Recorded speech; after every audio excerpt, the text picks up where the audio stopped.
The sun had barely risen over the sleepy little town when Mia, a curious 7-year-old girl with tangled brown curls and oversized rain boots, tiptoed out of her back door.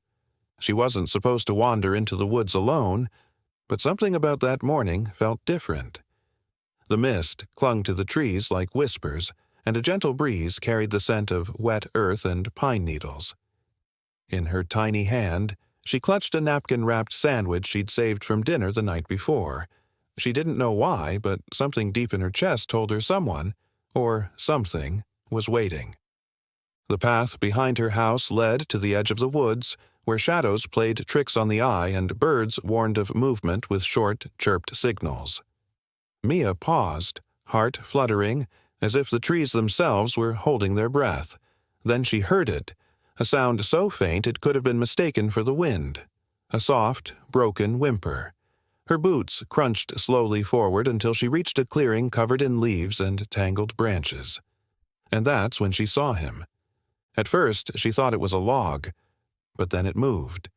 Curled up beneath the thicket, barely more than a skeleton with fur, was a dog. A Labrador, though the breed was hard to tell under the grime and mud. His ribs pushed sharply against his skin, and one of his back legs was twisted unnaturally, swollen and bruised. His eyes met hers, one dark brown, the other clouded with injury, and Mia froze. Not from fear, from sadness. The dog didn't growl or bark. He didn't move at all. He just stared. Very slowly, Mia knelt and unwrapped the sandwich. She slid it across the leaves with a trembling hand, close enough for the dog to sniff. At first, he didn't react. Then, inch by inch, he stretched his neck forward and took a bite so small it nearly broke her heart. His jaws moved weakly and tears welled in Mia's eyes. "Don't worry," she whispered, brushing a lock of hair from her face. "I'll come back tomorrow, I promise." She stood, eyes locked with the Labrador's, and walked away slowly, afraid to startle him. With every step back toward home, something pulled at her, like a string tied to her chest. She couldn't explain it, but she already knew this wasn't just a stray dog. Something about him felt important. What she didn't know was that someone had been watching. Hidden behind the trees, far enough not to be seen but close enough to hear her soft voice, stood an old man. His coat was ragged and stained, his beard tangled and wild. He narrowed his eyes and gripped the bark of a tree with calloused fingers. "Someone finally found him," he muttered under his breath. Then he turned and disappeared into the woods, vanishing as quickly as he had appeared. What secrets did this forest hold? And who exactly was the dog Mia had just met? The answer would soon turn her quiet town upside down. That night, Mia couldn't sleep. She kept thinking about the dog's eyes, how they looked so human, so full of sadness. She had never seen anything like it before, not even in the shelter where her mom sometimes volunteered. This wasn't just a stray. This was someone, and he had a story. The next morning, she packed a sandwich again, this time with a thermos of warm broth she'd stolen from the kitchen. She told her mom she was reading in her room and slipped out the door just like the day before, heart pounding with a mix of excitement and worry.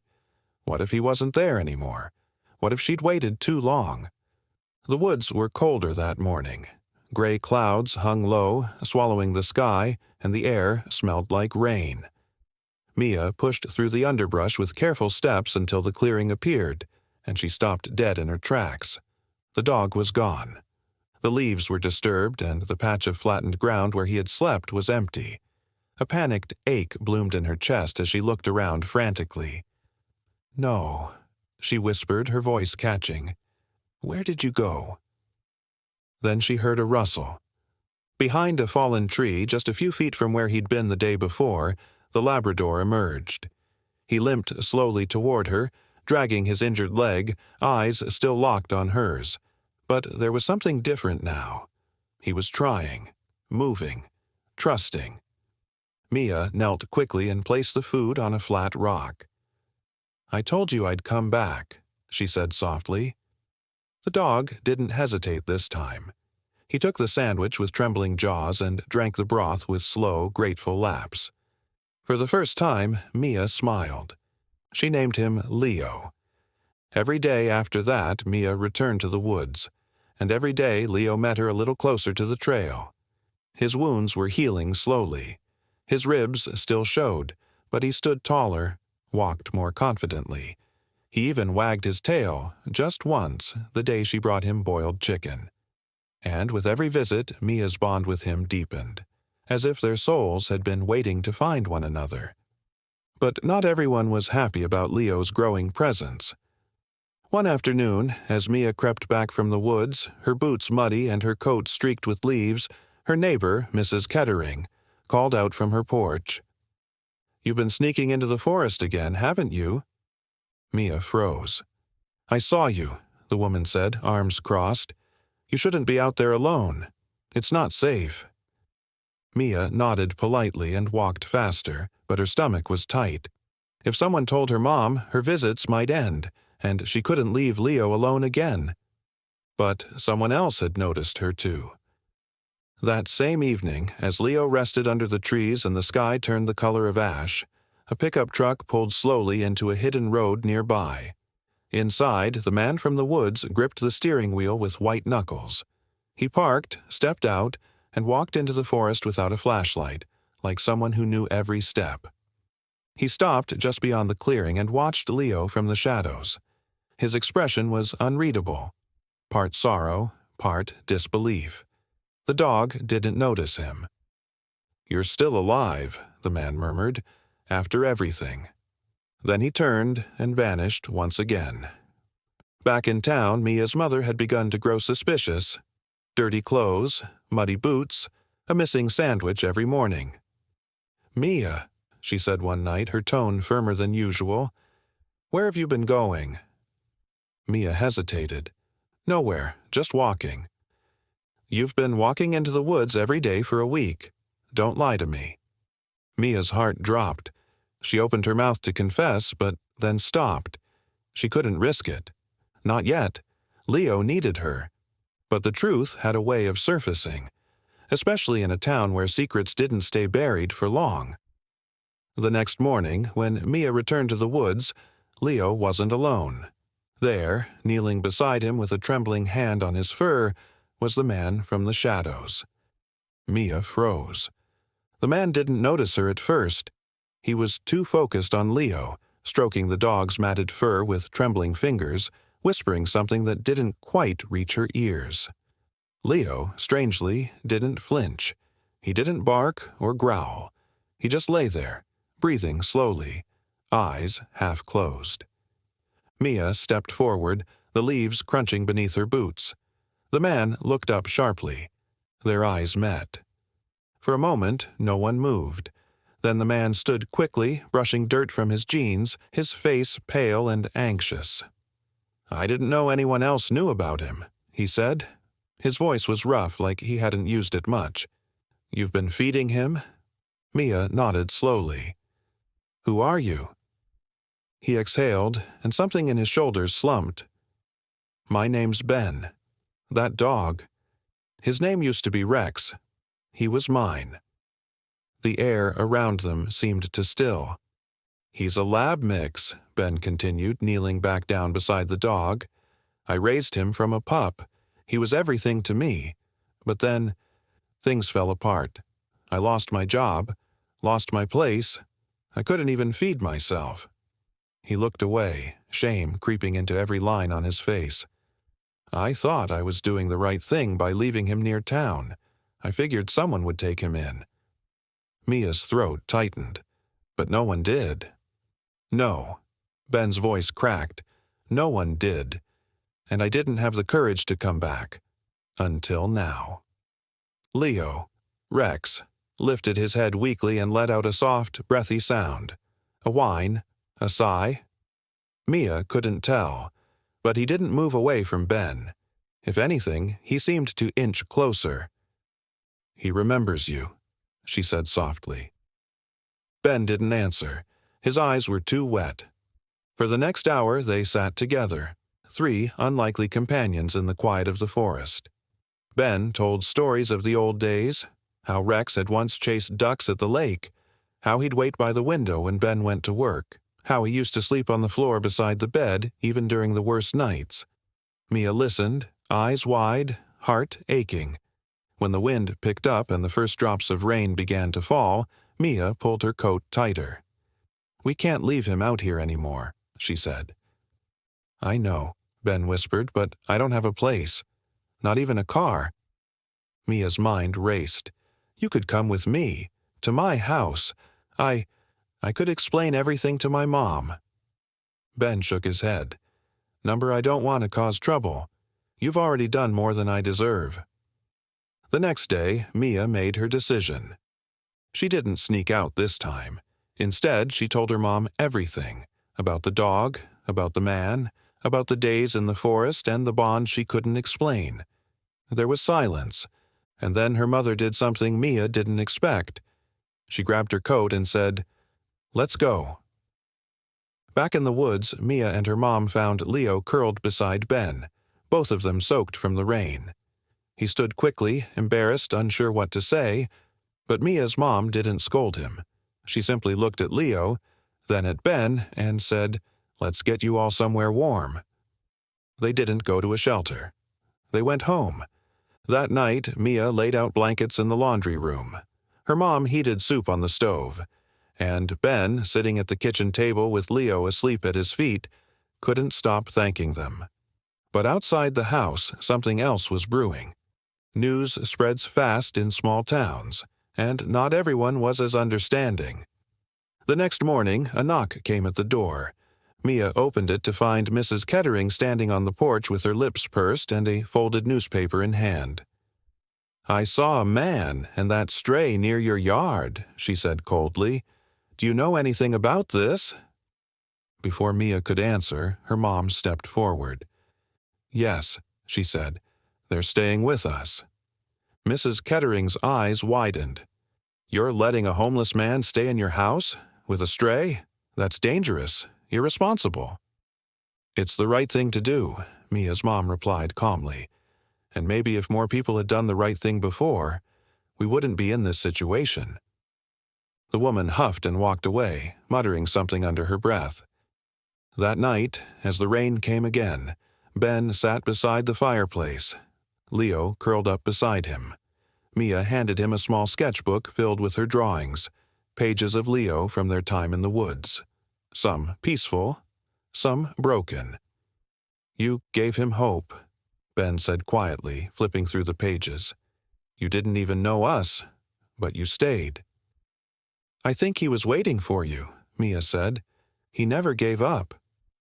Ben didn't respond, but the way his hand rested on Leo's back said everything. Then a phone rang. Mia's mom answered and her face changed instantly. "Ben," she said slowly, "someone from the shelter just called. They said a report came in. Animal control might be coming tomorrow to take Leo." The air in the room turned heavy. Mia's stomach twisted as soon as her mom hung up the phone. Ben stood up immediately, his hand instinctively reaching for Leo's collar, protective, alert. "They're coming tomorrow?" he asked, his voice low, trying to hide the panic. Her mom nodded slowly. The shelter director didn't give details, just said they received a complaint, probably someone from the neighborhood. Mia didn't need to guess. She could already picture Mrs. Kettering's sour expression. Ben looked down at Leo, who lay peacefully on the rug, oblivious to the storm that was about to hit. "If they take him back to that place, Rosa, he won't survive. You saw him in that cage? He was shutting down. They'll just call him unadoptable, and that'll be it." The weight of his words sank deep into Mia's chest. "What do we do?" she asked, her voice trembling. There was silence, thick and uncertain. And then her mom, who had been quiet for a long time, looked at Ben. "What if we fight back?" He blinked. "What do you mean?" "We tell his story, all of it. You, him, everything." Mia's eyes lit up. "Yes, online. We post the drawings, the photos. We explain what he's been through. If enough people see it, maybe they'll listen. Ben hesitated, still unsure. Please, Mia said. You gave him a name, a history. He's not just some stray anymore. They didn't sleep that night. Mia set up her mom's old laptop on the kitchen table. With Ben's help, she wrote out Leo's story. How he was abandoned, how he waited in the forest for months, how he never gave up hope. She included the moment they reunited, the look in Leo's eyes when he saw his old friend again. She uploaded the sketchbook pages, too, each one a piece of Leo's journey, from the cold concrete floor of the shelter to the leafy clearing where he first wagged his tail again. They titled the post, "The Labrador Everyone Gave Up On Except Him." By dawn, the post was already being shared. Comments poured in, people from across the country, even from other countries, offering words of support, sharing similar stories, tagging rescue groups.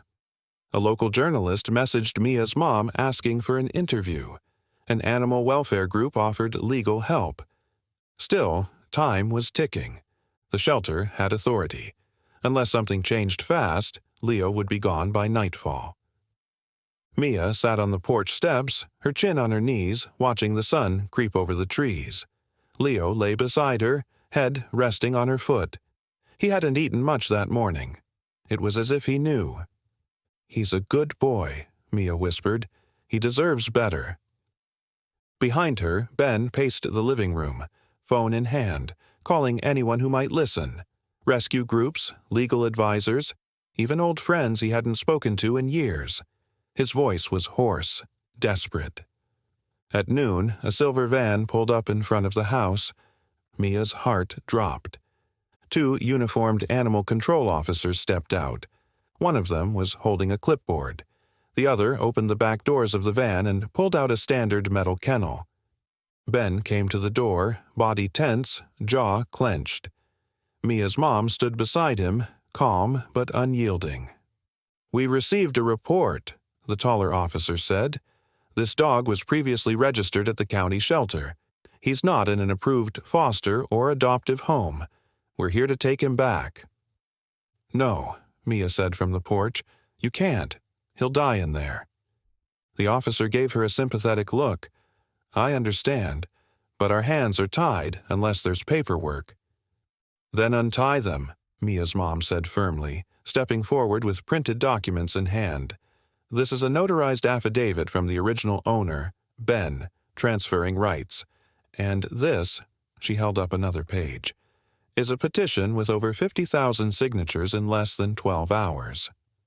The officers exchanged glances. Ben added quietly, "He's not just a dog, he's family." The second officer sighed, looking back at the van. "This isn't how it usually goes." The taller one looked at the paperwork again. "We'll have to verify this with the shelter director, but if all of this checks out, he might not have to go." "Then let us prove it," Mia said. "Please." There was a pause, a long, agonizing moment, and then the officer gave a slow nod. "We'll wait." Mia could barely breathe. She turned to Leo, who wagged his tail gently, eyes full of trust. For the next hour, they stood on edge. Every phone call felt like a verdict. Every silence, a sentence. And then it happened. The shelter director called back, annoyed but compliant. The signatures had reached 100,000. The local news was calling them for comment. Animal advocates were threatening to protest outside the shelter. Under that pressure, the director gave in. "If he has a legal transfer and the animal's not in danger," she said through gritted teeth over the speakerphone, "we won't pursue it. Keep your damn dog." The call ended. Ben slumped into a chair, eyes wide, stunned. Mia ran to Leo, throwing her arms around him. "You're staying," she whispered into his fur. "You're really staying." The officers, who hadn't said much, both smiled faintly. "Well," one of them said, "I guess this dog's got more fight in him than most." And yet, even in that victory, something lingered. Ben sat quietly on the steps, watching the forest. I don't know what happens next, he said softly. Mia sat beside him. Neither do I. But we'll figure it out. Together. Behind them, the wind rustled the trees. But for once, it didn't feel like an ending. It felt like the beginning. The days that followed felt like a dream. Ben had never imagined that returning to the shelter would feel like triumph. But it did. He didn't go to drop Leo off. He went back to adopt him officially, with papers, witnesses, and cameras rolling. A local reporter interviewed him outside the building, and Leo sat calmly by his side, wearing a new collar with a silver tag that read, Loved. The director of the shelter didn't come out to face him. She didn't need to. The internet had done more damage to her reputation in 48 hours than any court case ever could. Leo was no longer the invisible dog hiding in the corner of his kennel. He had become a symbol of resilience, of loyalty, of what can happen when someone finally says, he matters. Ben, Mia, and her mom took Leo back home that afternoon. He wasn't just staying for the weekend anymore. He was staying for good. Ben moved into the small guest room Mia's mom had offered. He wasn't sure for how long. He didn't even know what was next. But for the first time in years, he felt like there was space to figure that out. Leo never left his side. Not once. At night, Leo would curl up at Ben's feet, one paw always resting against his leg, as if anchoring him to the world again. The nightmares that had once haunted Ben's sleep, memories of bombs, screaming, silence, started to fade. Not because the pain was gone, but because now, when he woke up gasping, he wasn't alone. One morning, Ben woke up to find Mia drawing again. She was sitting at the kitchen table, her sketchbook open, the pages filled with new images. Leo under the stars. Ben walking beside him. A girl watching it all, capturing the quiet strength of a dog who refused to give up.